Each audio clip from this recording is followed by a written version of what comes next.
გამარჯობა. ეს არის Lolexol Tutors და დღეს ჩვენ ვისაუბრეთ, გჭირდებათ თუ არა წერილობითი ხელშეკრულება თუ ვინმეს უჩივლებთ ინგლისსა და ჰიულში. არ არის აუცილებელი, თუმცა ინგლისის კანონმდებლობის მიხედვით ხელშეკრულება კანონიერად სავალდებულო არ არის მხოლოდ წერილობითი ფორმით. თუ არსებობს შეთავაზება, მიღება, სანაცვლო და განზრახვა სამართლებრივი ურთიერთობის შექმნისთვის. ეს უკვე საკმარისია.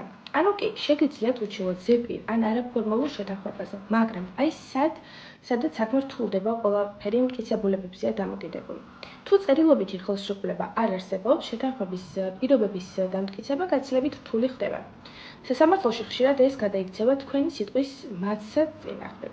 სიტუაცია e-posta, WhatsApp-ის შეტყობინებების, საბანკო გადარიცხვები ან მოწმებიც კი შეიძლება დაგეხმაროთ საქმის გამყარებაში, მაგრამ სიწმიდისთვის საჭირო არის ბოლომდე ბრძოლა.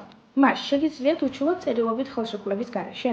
დიახ, უნდა გქონდეთ მაინც აბსოლუტურად ყველა დეტალი. ეს უფრო სწრაფი, უსაფრთხო და ნაკლებად ხარჯიანია სამართლებრივად და განხორციელებადი. გაქვთ ხელშეკრულების პრობლემა ან ხელის ჩამორთმებით დადებული შეთანხმება, რომელიც არ გამოვიდა? დაუკავშირდით Lolexol Tutors, ჩვენ დაგეხმარებით თქვენი უფლებების გარკვევასა და აღსრულებაში. კიდევ უფრო მეტი პრაქტიკული სამართლებრივი რჩევებისთვის კი გამოიწერეთ ჩვენი YouTube გვერდი.